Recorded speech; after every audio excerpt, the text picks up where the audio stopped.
All right, let's get started. If you were in here this morning, you've met me already. My name is Eric Cosman. I'm a contributing consultant to ARC. I guess you'd call me a stringer or a contractor. Retired from the Dow Chemical Company several years ago and still trying to learn how to retire. So I'm here to introduce you our speakers today and sort of set the stage. And our topic is industrial IoT cybersecurity trends. And I will tell you that I shamelessly stole my slides, and I've only got 3 or 4 from Sid Snitkin, who was the one that led this same session last year. So I made out like a bandit and didn't have to prepare anything new. So let's get started. Our premise today, and this is sort of abstracted from the session description that's in your program, is I think everyone knows now that security for IoT devices and IIoT devices, in case we don't have enough abbreviations and acronyms, is something that we have got to pay attention to. And it's particularly challenging in this space because, and I think you know this, because a lot of this technology comes from the consumer space, or first emerged in the consumer space, where it's all about time to market and low price. And often cybersecurity is an afterthought. So if you've got a Google Home Assistant or Alexa or a Ring doorbell. You've read all the same articles that I've read about, whether you even should have those things in your home. So I think the industry now is getting a little more serious about that, and that's good for industry, for the industrial applications, because it's an absolute necessity in an industrial application. We've also heard a lot about secure by design, but as you heard me say, if you were in here this morning, security is all across the life cycle. I like to tell people, people say, can I buy a certified secure device? And I say, no. You can buy a certified securable device. But you can take a device that was designed to be secure and still deploy it in a way that's not secure. And we all know that, right? Whether it's not changing default passwords or, you see these talks where it says, everybody who's never changed the password on their Wi-Fi router, raise your hand. The hands go up. So as I said, you've got to go across the entire supply chain or life cycle, if you prefer that term, and it gets really complicated, as you know. We're long past the days. I'm old enough to remember that when you bought a control system, you would buy it from one supplier, and they would supply everything end to end, and you had one person whose neck you had to wring if you didn't like what you got. And nowadays, it's not like that, obviously. So that just adds to the complexity. So we're talking about technology providers, OEMs, systems integrators, distributors, and so on and so on. And with the IoT, of course, the devices, they can find their way into your facility without you even knowing about it. When I still worked for Dow several years ago, we had a plant that was manufacturing solar roofing shingles. And it was a bunch of the manufacturing chain was a series of discrete unit operations. There was a plastics welder, and there was something, and the units sort of went down an assembly line. And we did a cybersecurity audit, and one of those, I think it was the plastic welder, as we were checking it out before they started the plant up, opened up the cabinet, and what's in the cabinet but a cell phone? And that was there for remote support. And it was on all the time. They'd dial into the cell phone, and that got them into their device. I see Sandra smiling down there. She might know that story. That plant I don't think is there anymore, but they did have a cell phone in there. So basically, Bob Metcalfe, if you know who Bob Metcalfe is, he's the guy that invented Ethernet. And Metcalfe's law says that the value of a network goes up with the square of the number of things connected to it. Unfortunately, I think the security problem goes up at least the same way, if not the cube of the number of things connected to it. So it's a daunting challenge. Adding to that challenge, of course, is IoT. What is it? And if you ask 10 people, you'll get 11 different answers. That's just the way that is. It's more of a marketing term, I think, than anything else.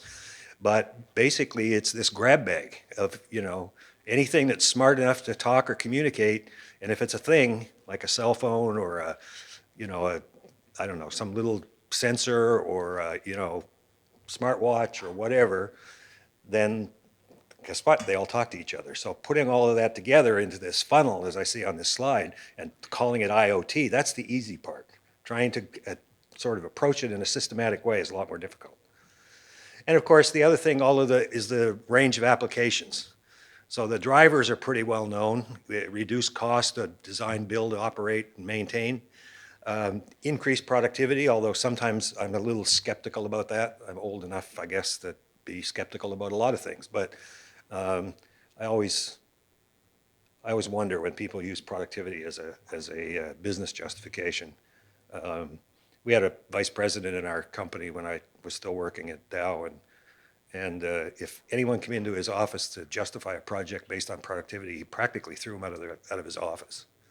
And he would say, when you can bring me the badges of the people that aren't going to be here anymore, then I'll talk to you about productivity. But don't give me this, everybody's going to save 2% of their time, because no, I don't buy it. So productivity, capital asset effectiveness, as we know, assets now change over very, very rapidly. That's something you got to deal with. Safer and cleaner operations, safer particularly, and cleaner. A lot of plants now, a lot of facilities now have gone mobile such that, and I was talking to somebody about this last night, I can't remember who it was, but even in a chemical plant, or in a plant owned by a chemical company, I remember I did a visit to a little plant in Illinois, and I asked, they were just building it, they were just assembling things, and I said to the guy, where's your control room? He said, well, we have a temporary one over here. I said, what do you mean temporary? He said, we're not going to have a control room. The control room is going to be wherever the operator is. His user interface, he's carrying it with him. Now, admittedly, this was a small plant. It made great stuff, polyurethane insulation, but it was, it took me back, because I came from a generation where you build big plants and big control rooms. So anyway, that's another trend. And then, of course, the business opportunities and business models changing constantly. We've all heard about the death of the hierarchical network model, ISA 95 is dead, or the Purdue model is dead, but we still have the physical networks drawn in a certain way. They all tend to look alike after a while. Part of my career, I had the job title system architect, so I tell people now I'm a recovering system architect.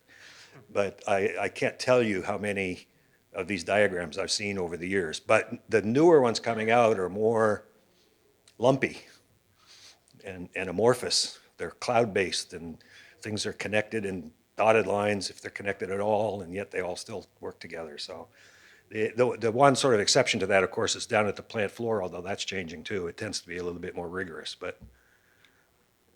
And then, of course, with connectivity, or hand-in-hand, connectivity and intelligence go together. There's not much point in connecting something if it's not intelligent enough to do anything with the channel. So as these things get more and more power into smaller and smaller devices, and they have to be universally connected, usually to many, many things at once, now you get this big amorphous mass, this pile of stuff. Maybe we should have called it Internet of Stuff. I think back to one of George Carlin's famous albums was Place for My Stuff, right? One of the quotes of that album was, your house is just a pile of stuff with a cover on it. So anyway, all of this, and this is all just level setting, IoT security concerns, obviously, and you can see some numbers here, 48% lack of security considerations in product and so on down the list. And again, this is Sid's slide, so I thank you for putting this together. But you've got, on the right-hand side, you've got the common issue, or the real-world threats that are out there and evolving and emerging constantly, which we have to be aware, first of all, aware of, and then secondly, positioned to be able to respond to them. And then there are, common issues in the middle, the things that we've lived with forever, insecure by design, delayed updates, patch management problems, all of those kinds of things. I find myself reflecting a lot about, whether it's your cell phone or your tablet, and whether it doesn't matter whether it's iOS or Android. We think nothing now about these things updating themselves automatically.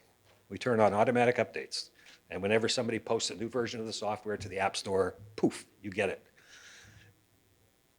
That scares me a little. Only a little, because there's nothing I do with my cell phone or my tablet that's critical. But, certainly in an industrial environment, you got to be a little bit more, have a little bit more care than that. And then this slide just talks about the various facets, of course, of IoT security. And again, I don't think there's much new here, but this is another way of looking at the so-called life cycle or supply chain from technology providers to the end user and each one of those stages. And if you heard me speak this morning when I gave the 62443 update, everybody has a piece of this. So, you know, you can't lay it off on the product supplier or the integrator. The only sort of undeniable fact is accountability for the consequences lies with the asset owner. You can't delegate that.